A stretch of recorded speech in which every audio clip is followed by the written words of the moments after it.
The rejection came on the night of the blood moon, before the entire pack. She stood in the center of the ceremonial circle, barefoot on ancient stone still warm from the day's sun.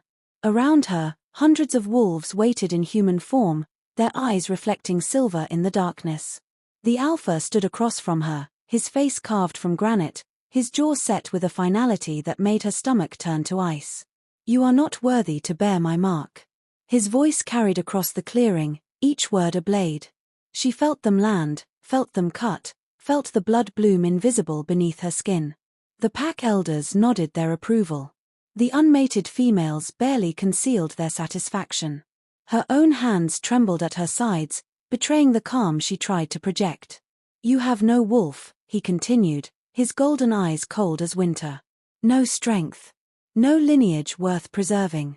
The moon goddess made a mistake binding us, and I will not compound that error by claiming what is fundamentally broken." The bond between them, that golden thread she'd felt since her 18th birthday, suddenly burned.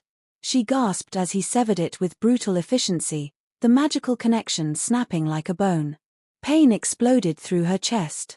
She fell to her knees, pressing her palms against the stone to keep from collapsing entirely. No one moved to help her. The Alpha turned his back, the ultimate dismissal.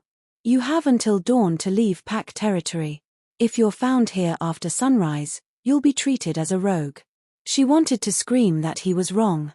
Wanted to tell them all what she'd felt stirring in her blood these past weeks, the strange heat that had nothing to do with her failed bond. Wanted to speak of the dreams where ancient wolves with eyes like starlight called her by a name she'd never heard before. But her voice had abandoned her, fled somewhere deep where the pain couldn't reach it. As the pack dispersed, leaving her alone on the ceremonial stone, she felt something crack open inside her chest. Not her heart, that was already shattered. Something older. Something that had been waiting. The question hung in the air like smoke. What breaks when you reject a queen who doesn't yet know her crown? The Crescent Falls pack had stood for 3 centuries, built on strength and ancient lore. Their territory stretched across the northern mountains, a vast wilderness where only the powerful survived. The pack's hierarchy was absolute, Alpha at the apex, Beta and Gamma beneath, warriors and hunters forming the backbone, and Omegas serving at the foundation. She had been raised on the very edge of that foundation, neither Omega nor warrior. Human, they whispered. Or cursed. Her mother had died bringing her into the world, and her father had followed 6 months later, his wolf grief-mad at the loss of his mate. The pack had kept her out of obligation, nothing more. For 18 years, she'd worked in the pack kitchens, cleaned the Alpha's residence, and kept her head down. She'd learned to make herself invisible, to move through spaces without drawing attention. It was safer that way. The strong preyed on the weak here, and without a wolf, she was the weakest of all. Then the mate bond had snapped into place on her 18th birthday, connecting her to the one wolf she should never have been bound to, the Alpha himself. He'd felt it too, she'd seen the recognition flash in his golden eyes during the pack gathering. But recognition wasn't acceptance. For 3 months, he'd ignored the bond, refused to acknowledge it, even as it pulled at them both with increasing intensity.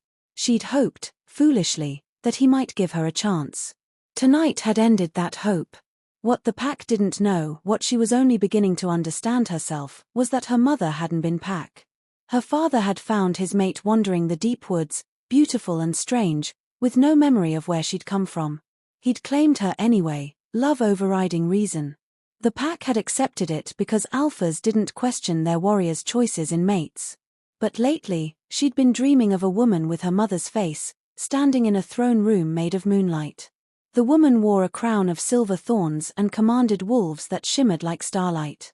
In the dreams, the woman called her daughter, called her heir, called her home. She'd dismissed them as grief, as fantasy, as the desperate imagination of a girl with nothing. Now, bleeding on the ceremonial stone with a severed bond burning in her chest, she wondered if her broken mind had been trying to tell her something true. The pack had given her until dawn. She had perhaps 4 hours to gather what little she owned and disappear into the wilderness that would likely kill her before the week was out. She pressed a hand to her chest, feeling the strange heat building there again, stronger now than ever before. Something was waking up. Something the rejection had triggered. And when she finally dragged herself to her feet and stumbled toward the edge of pack territory, she didn't notice the way the shadows seemed to bow as she passed. Didn't see the way the night itself appeared to move aside, clearing her path. The Crescent Falls pack had rejected their weakest member. They had no idea what they'd just set loose. She made it to the border by dawn, her small pack containing everything she owned, 2 changes of clothes, a water canteen, the silver pendant her father had given her before he died, and a hunting knife she barely knew how to use. The sentries watched her cross from the safety of the tree line, their eyes tracking her movement with cold indifference. One of them, a young warrior she'd served breakfast to countless times, actually smiled as she stumbled past. He'd never looked at her before. Now he looked at her like prey finally removed from the den. The bond severing had left her weak. Every step felt like walking through water, her muscles refusing to cooperate properly. The pain in her chest had dulled to a constant ache, a phantom limb that screamed whenever she breathed too deeply. She didn't look back. The forest beyond pack territory was different. Wilder. The trees grew closer together, their branches forming a canopy so thick that dawn's light barely penetrated. The air tasted of moss and old earth, and beneath that, something else. Something watching. She walked for hours, putting distance between herself and the only home she'd ever known. Her feet blistered in her worn boots. Her stomach cramped with hunger, she'd been too devastated to eat before leaving, and now she had nothing but the harsh reality of survival. By midday, she'd crossed into neutral territory, the no man's land between pack borders where rogues hunted and territorial disputes turned bloody. She should have been terrified. A human girl alone in these woods was already dead, she just hadn't stopped moving yet. But the fear wouldn't come. Instead, that heat in her chest burned hotter, spreading through her veins like liquid gold. Her vision sharpened. Her hearing grew acute. She could smell the river before she saw it, could hear the heartbeat of a rabbit 50 yards to her left. These weren't human senses. She stopped walking, pressing her back against a massive oak tree. Her hands were shaking again, but not from weakness this time. From something trying to emerge, trying to break free of whatever cage had held it dormant for 18 years. Not possible, she whispered to the empty forest. I don't have a wolf. I've never had a wolf. The heat pulsed in response, and for a moment, just a heartbeat, she felt something else inside her. Something vast and ancient and utterly unmoved by her confusion. It felt like power. It felt like rage. The sensation faded as quickly as it had come, leaving her gasping against the tree trunk. She needed shelter. Needed water. Needed to figure out what was happening to her before she went completely insane. She pushed away from the tree and continued walking, following the sound of running water. The river would provide what she needed to survive the night. Tomorrow, she'd figure out the rest. Behind her, in the shadows she'd passed through, something stirred. Not rogue wolves. Not pack sentries. Something older that had been sleeping in these woods for generations, waiting for the right blood to wake it. The ancient trees leaned closer, their branches forming a protective canopy over her path. The forest recognized what the pack had been too blind to see. She found the river as the sun began its descent, painting the sky in shades of copper and blood. The water ran clear and cold over smooth stones, the sound of it drowning out the forest's whispers. She knelt at the edge, cupping her hands to drink deeply, the chill shocking her system back to awareness. Her reflection stared back at her from the water's surface. Same dark hair, same grey eyes, same unremarkable face that had never drawn a second glance. But something was different now. There was a brightness to her eyes that hadn't been there before, a luminescence that made her look almost feverish. She touched her reflection, watching the ripples distort her features. A branch snapped behind her. She spun, the hunting knife in her hand before conscious thought caught up with instinct. 3 wolves emerged from the tree line, their forms massive even in the fading light. Not shifted, they walked on 2 legs, human-shaped but radiating the predatory energy of their beasts. Rogues. Well. The leader, a scarred male with cold blue eyes, smiled without warmth. Little lost lamb, all alone in the woods. She backed toward the river, keeping the knife between them. Her heart hammered against her ribs, But that strange heat flared again, steadying her hand. "I'm just passing through," she said, her voice steadier than she felt. "I don't want trouble." "Trouble's already here, sweetheart." The second rogue, a female with cruel features, circled to her left. "You're in neutral territory, and you smell like pack. Fresh rejection too, if I'm reading that pain correctly." They could smell the severed bond on her. Could probably taste her fear in the air. The third rogue, younger than the others, hung back slightly. His eyes kept darting between her and the forest behind them, as if he sensed something the others missed. "We don't usually get such pretty gifts wandering into our territory," the leader continued, taking a step closer. "The alpha who rejected you was a fool. But his loss is our gain." She tightened her grip on the knife. "Stay back." They laughed. The sound echoed across the water, harsh and hungry. The leader moved with supernatural speed, closing the distance between them in a heartbeat. She slashed with the knife, but he caught her wrist easily, his grip like iron. Pain shot up her arm as he squeezed, forcing her fingers to open. The knife fell to the rocks with a clatter. "I like the ones with fight in them," he murmured, pulling her closer. His breath reeked of old blood and rot. "Makes the breaking so much sweeter." The heat in her chest exploded. She felt it detonate outward like a shockwave, a pulse of pure power that sent all three rogues stumbling backward. The leader released her wrist, his eyes wide with shock. The female actually fell, catching herself on her hands.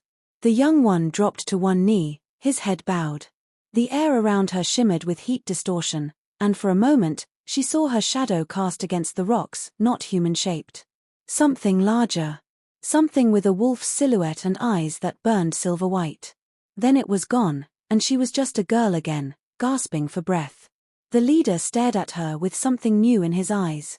Not hunger anymore. Fear. "What are you?" he whispered. She had no answer. Didn't understand what had just happened, didn't know where that power had come from. But she knew she needed to run. She ran through the darkening forest, branches tearing at her clothes and skin. Behind her, she heard nothing the rogues hadn't pursued. Whatever she'd done, whatever they'd seen, had been enough to make them reconsider their plans. The knowledge should have been comforting. Instead, it terrified her. She'd never had a wolf. Never shifted, never felt the presence of a beast inside her. Every pack member went through their first transformation between 16 and 18. She'd passed both markers with nothing to show for it but disappointment and confirmation of what everyone already knew: she was human. Broken. Less. Yet she'd just thrown 3 full-grown rogues back with nothing but a thought and a surge of unexplained power. Her foot caught on a root, sending her sprawling. She hit the ground hard, the impact driving the air from her lungs. For a moment, she just lay there, chest heaving, tasting blood and earth. The moon was rising, nearly full, its light filtering through the canopy in silver columns. She watched it climb higher, feeling that pull in her chest again. Not the mate bond that was gone, severed and bleeding. This was something else. Something that answered to lunar cycles and ancient rhythms. She rolled onto her back, staring up at the moon through the leaves. Her mother's face flashed through her mind. The woman from her dreams, wearing her crown of silver thorns, standing in that throne room of moonlight. The woman had tried to tell her something, but the dreams always ended before she could hear the words. "Who were you?" she whispered to the memory. "What did you leave inside me?" The pendant her father had given her burned hot against her skin. She pulled it out, examining it in the moonlight. She'd worn it every day since his death but had never really looked at it.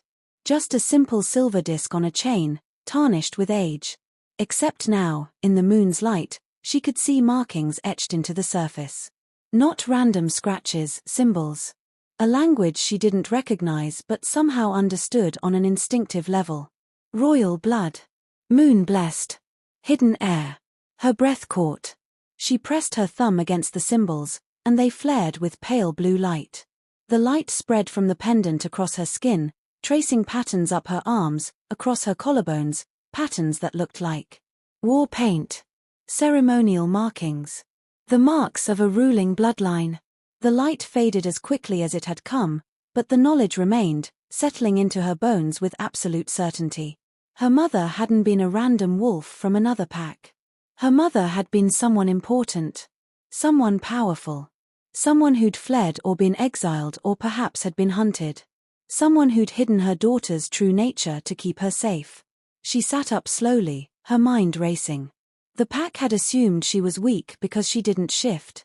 But what if she hadn't shifted because her wolf was too powerful, too dangerous to emerge without the proper trigger?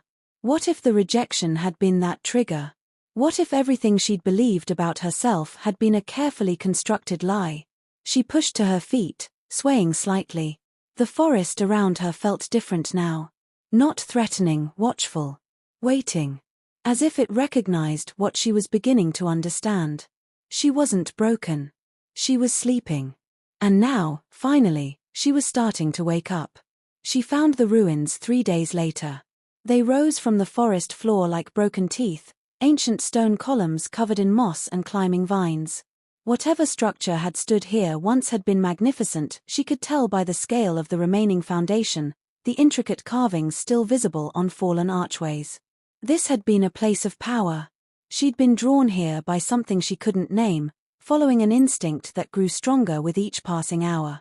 The pendant had grown warmer against her skin, pulsing like a second heartbeat, guiding her deeper into the wild places where no pack dared to establish territory.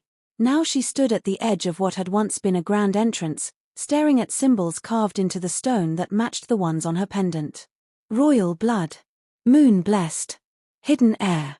She stepped forward, and the ruins seemed to shiver in response. The moment her foot crossed the threshold, the world tilted.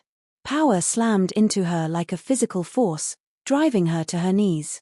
Images flooded her mind, not dreams this time, but memories that didn't belong to her.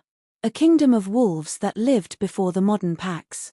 A ruling family blessed by the moon goddess herself, their power absolute, their bloodline sacred.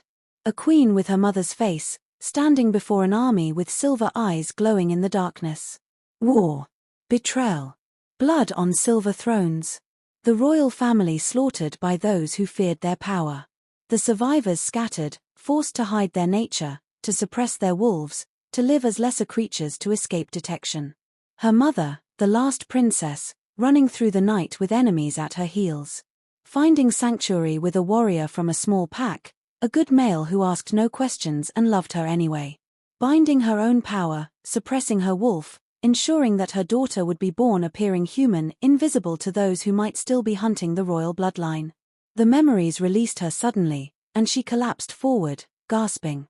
Her hands pressed against the ancient stone, and she felt it humming with residual power. Centuries old, but not dead. Waiting, like she'd been waiting. The Silver Moon Dynasty, she whispered, the name rising from those stolen memories. You were queens. Not just queens. The queens. Before the packs had fragmented into territories and hierarchies, before alphas ruled through strength alone. There had been a ruling bloodline chosen by the moon goddess herself. They'd kept the peace, maintained the laws, protected the weak, and ensured that power served purpose rather than pride. Until the alphas had decided they wanted that power for themselves. The massacre had been swift and brutal. The royal family had been wiped out in a single night, their palace burned, their names struck from history. The few who survived had gone into hiding, their bloodline suppressed, their wolves dormant. Her mother had been the last of that line. And now she was. She pushed herself upright, her body trembling with the weight of revelation. This was why she'd never shifted. Her wolf had been locked away, buried so deep that even she couldn't sense it. Her mother's final act of protection, binding her daughter's power to keep her safe from those who'd murdered their family. But the binding had broken. The rejection had shattered whatever magical locks her mother had placed, and now the power was flooding back, overwhelming systems that had never been built to contain it. She looked down at her hands, watching silver light dance beneath her skin. The pack had rejected her as weak. They had no idea they'd just awakened their rightful queen. The transformation came that night under the nearly full moon. She'd made camp in the ruins, building a small fire in what had once been a great hall. The stone walls provided shelter from the wind, and something about this place felt safe. Sacred. as if the old magic still protected those of royal blood. The pain started just after midnight. It wasn't like the transformation stories she'd heard, no bones breaking, no agonizing shift from human to wolf. This was different. This was power that had been compressed for 18 years suddenly expanding, filling spaces it should have occupied from birth. She doubled over, biting back a scream. Her skin burned from the inside out. Her vision blurred and sharpened alternately, showing her the world in colors she'd never seen before. She could smell everything, the age of the stones, the history in the earth, the life humming in the forest around her. And then she felt it. The presence she'd sensed before, vast and ancient, finally emerging from wherever it had been hidden. Her wolf. "Hello, little queen," a voice purred in her mind, feminine and utterly confident. "We've been waiting to meet you." The wolf rose inside her like a tide, and she felt herself change. Not physically, not yet. But internally, she felt the shift as her wolf finally took her rightful place, merging with her consciousness, completing what should have been whole from the beginning. Power flooded her system. Raw, unfiltered, absolute. She threw her head back and howled, the sound tearing from her throat with a force that shook the ruins. It wasn't a human sound.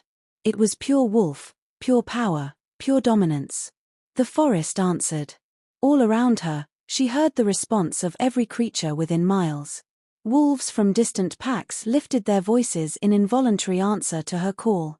Even the rogues who roamed these neutral territories found themselves responding, their beasts recognizing an authority they'd never encountered before. She was calling them. Commanding them. Not as an alpha commanded a pack, but as a queen commanded her subjects. The call faded, leaving her gasping in the sudden silence. She looked down at her hands again, watching them shift partially, claws extending, silver fur rippling across her skin before receding. She wasn't just a wolf now. She was something more. Something the modern packs had forgotten could exist. She was royalty. And somewhere in the northern mountains, in a pack house where an alpha slept believing he'd made the right choice, a wolf stirred uneasily. The severed bond burned with sudden pain, and golden eyes snapped open in the darkness, filled with a dread he didn't yet understand. He'd rejected his mate. He'd severed the bond. But deep in his chest, in the place where that connection had lived, something whispered a warning he was too proud to hear. You've made a terrible mistake. If this awakening has pulled you in, know that her return to those who rejected her will change everything, and the reckoning has only just begun. She spent the next month in the ruins, learning to control what she'd become. The wolf inside her was patient but demanding.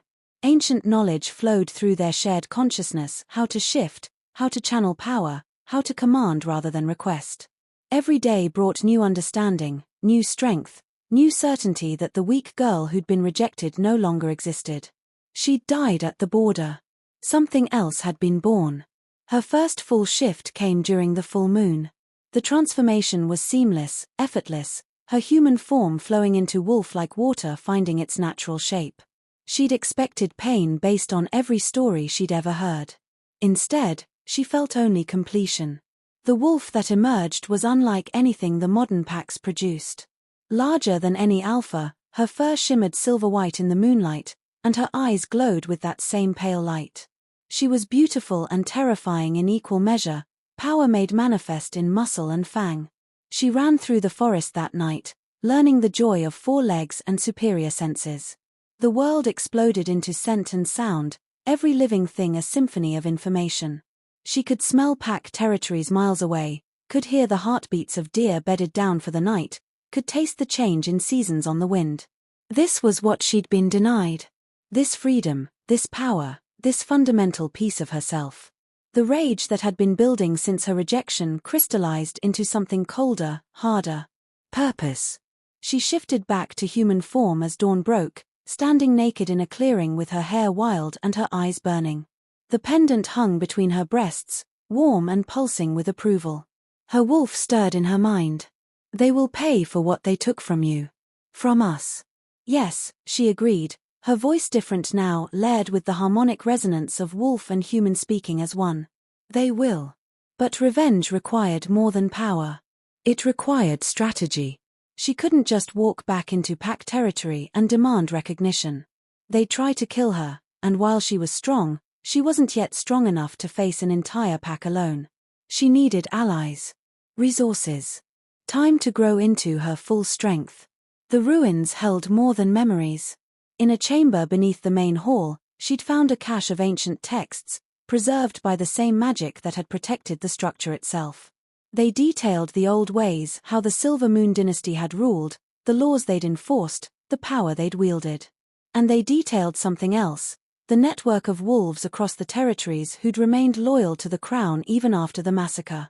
Bloodlines who'd kept the old faith, who'd passed down stories of the true queens, who'd waited generations for the return of royal blood. They were scattered, hidden among the modern packs, maintaining their cover. But they could be called. Would be called, if the right heir emerged and spoke the old words of summoning. She spent weeks preparing, learning the rituals, strengthening her connection to her wolf. The forest provided everything she needed: shelter, food, safety. It bowed to her presence the way it had once bowed to her ancestors. When she finally emerged from the ruins, winter was approaching. She'd been gone 2 months. In that time, she transformed from a rejected outcast into something the packs had forgotten existed. She headed south, away from Crescent Falls territory. Not fleeing, positioning. There was a neutral city 3 days' travel from here, a place where lone wolves and pack members mingled freely, where questions weren't asked and backgrounds weren't checked. It was the perfect place to begin building what she needed. An army. The neutral city sprawled across the river valley like a living organism, all steel and glass and controlled chaos. Wolves of every pack and persuasion moved through the streets, their territorial instincts suppressed by the city's ancient laws. No shifting, no pack politics, no violence within the walls. Here, she could move freely. Here, she could build. She traded the last of her old clothes for new ones, dark, practical, expensive enough to suggest status without drawing unwanted attention. Her hair was longer now, falling past her shoulders in waves that caught the light. The pendant hung visible against her collarbone, no longer hidden. Let them see it. Let the old bloodlines recognize what it meant. She found work at a high-end establishment that catered to visiting alphas and their entourages. Not serving, those days were behind her. She worked security, her newfound strength and presence enough to deter most trouble before it started. The owner, a grizzled beater with sharp eyes, had taken one look at her and known she was more than she appeared. But he'd hired her anyway, recognizing that sometimes the best security was the kind that made troublemakers think twice just by existing. Don't ask questions, don't start fights, and don't let the customers destroy my furniture, he'd said. Can you manage that? She'd smiled, the expression not reaching her eyes. I can manage. Within a week, she'd established herself as someone not to be trifled with. A drunk alpha had tried to grab her once. She'd put him through a table without shifting, her human strength backed by wolf power enough to make grown males think twice. Word spread quickly in places like this. The second week, she felt them watching her. Not threatening, curious. Assessing. She caught glimpses of wolves whose eyes lingered too long on her pendant, whose expressions shifted from casual interest to something like recognition. The third week, one of them approached. An older female, her dark hair streaked with silver, her eyes holding centuries of wisdom. She waited until the end of shift, until the establishment had emptied and only staff remained. That's an interesting piece of jewelry, the woman said, nodding toward the pendant. She met the woman's gaze steadily. It was my mother's. Your mother must have been someone remarkable. A pause. Someone worth remembering. The words were carefully chosen. A test. She reached up, pulling the pendant free of her shirt to display it fully.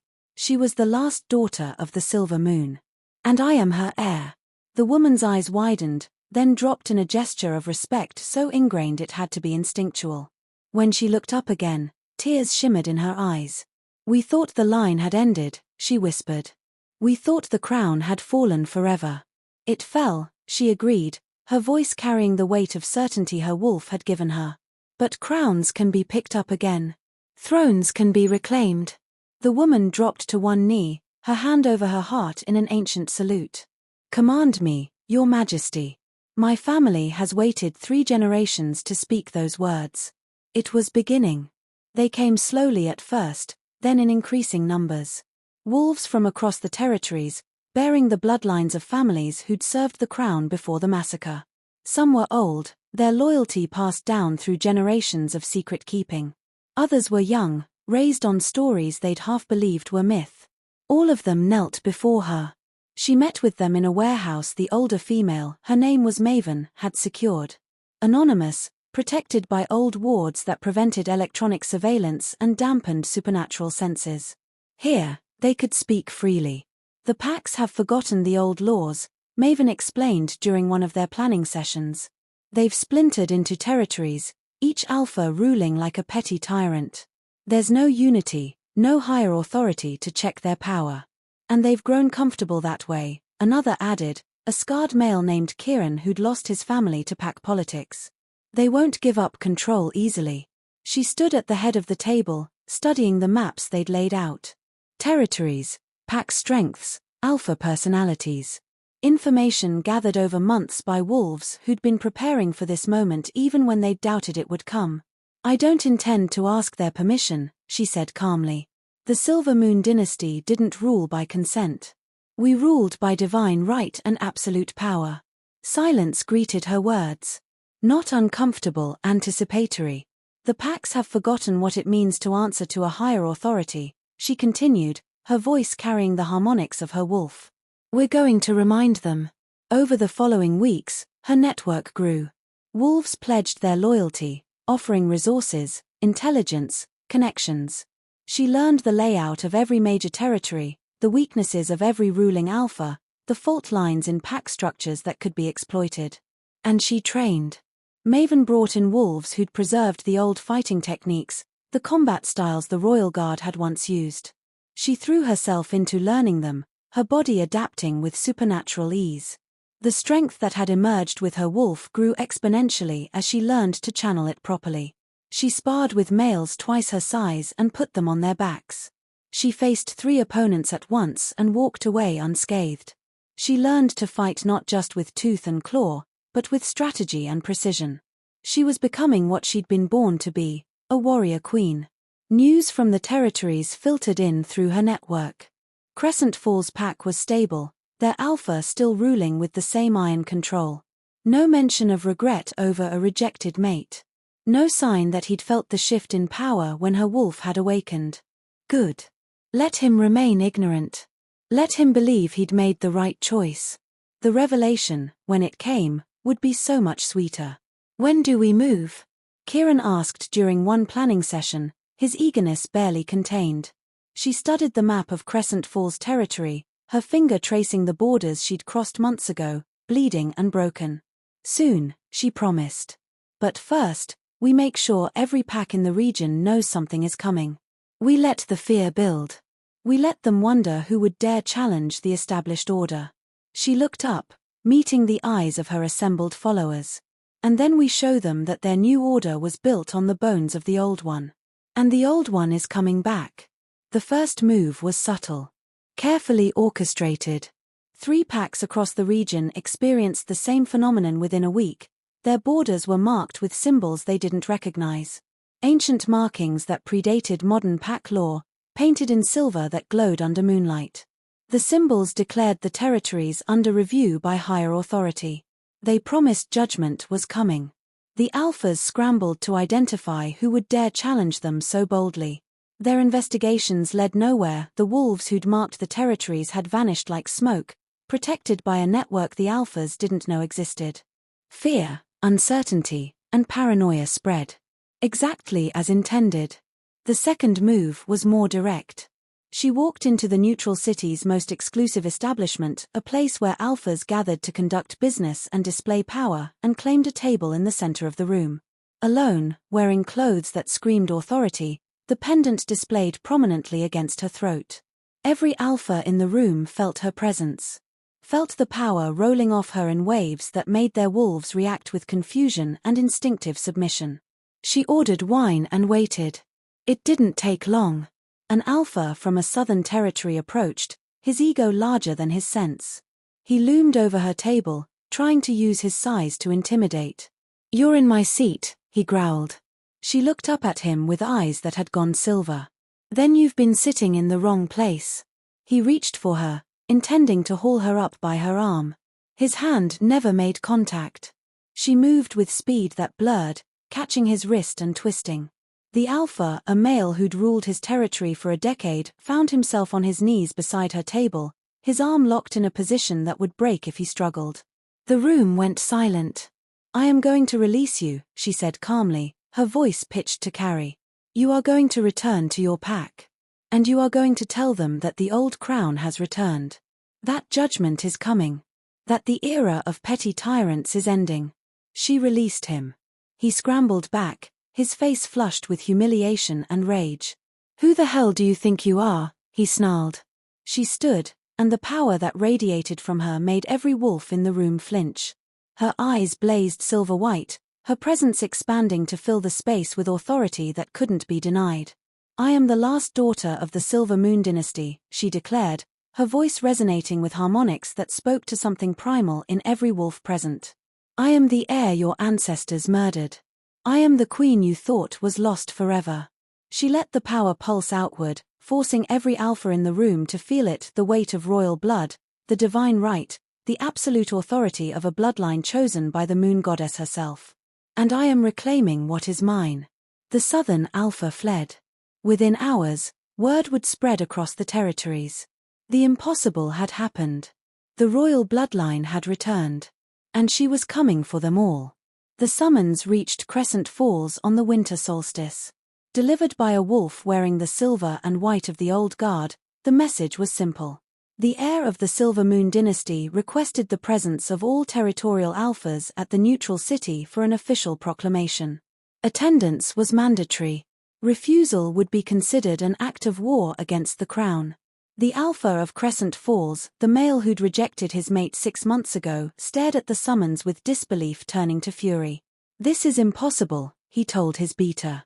"The royal line was destroyed centuries ago."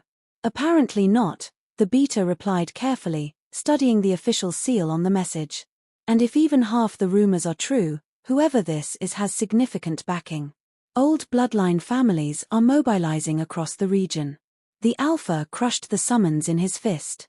"I don't care if she's got the moon goddess herself backing her. No one commands me to appear like a summoned dog." But even as he spoke, his wolf stirred uneasily. Something about this felt wrong.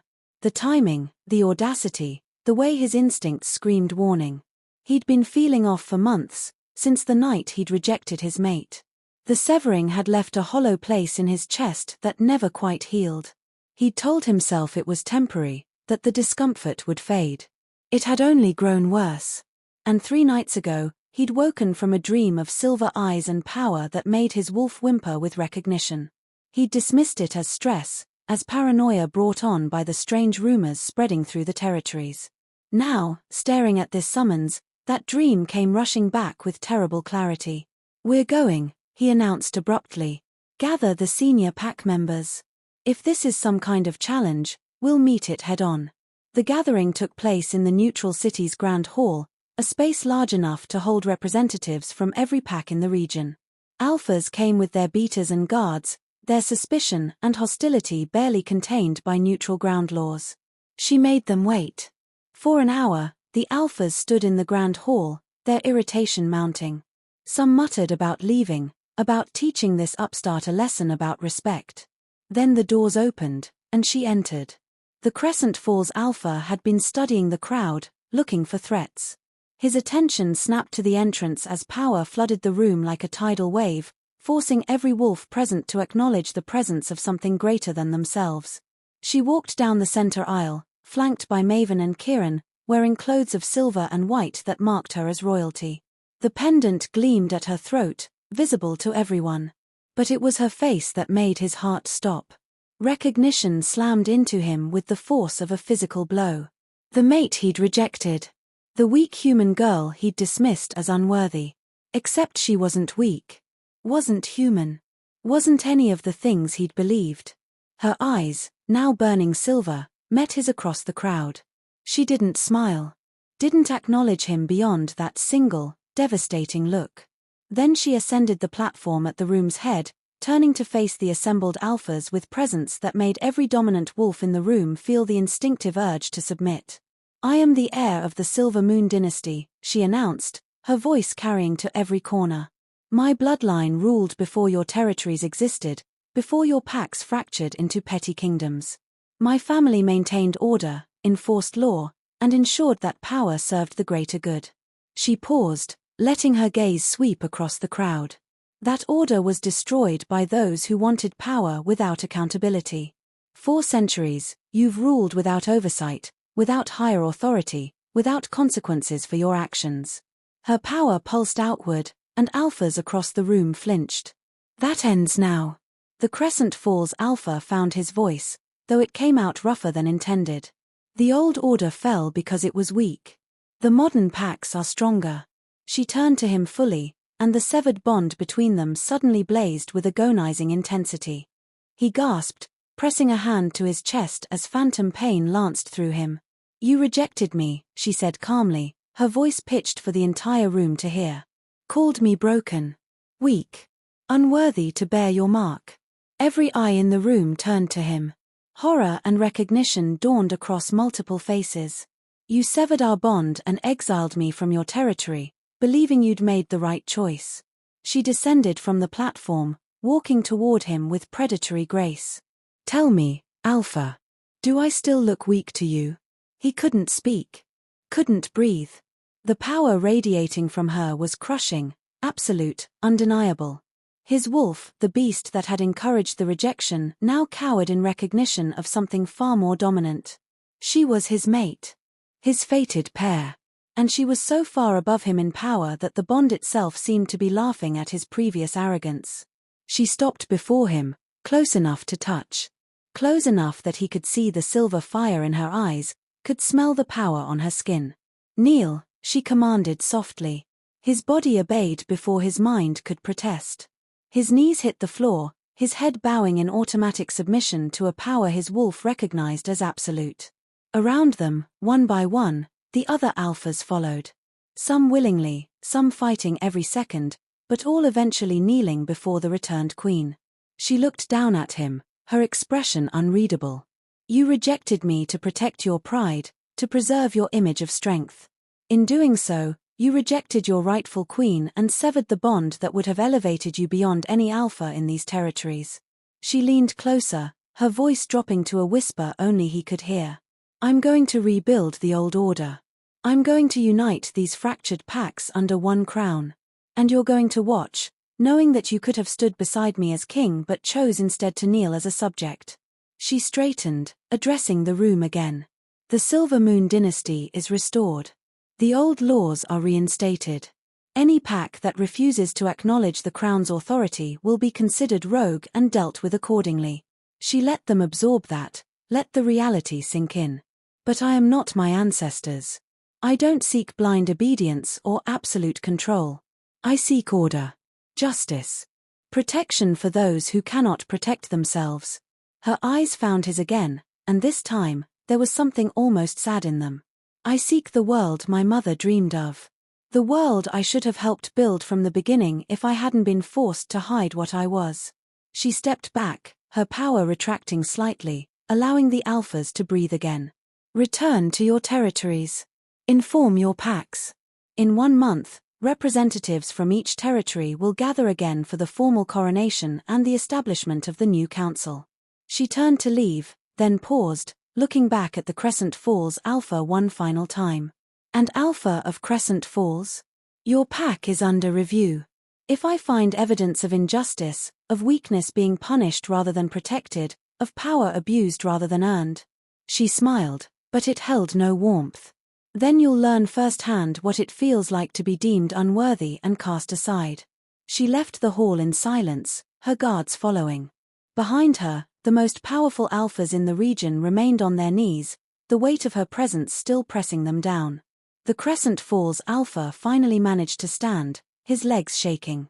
His beta approached cautiously. "What do we do?" the beta whispered. He stared at the door she'd exited through, feeling the phantom ache of their severed bond burning in his chest like acid.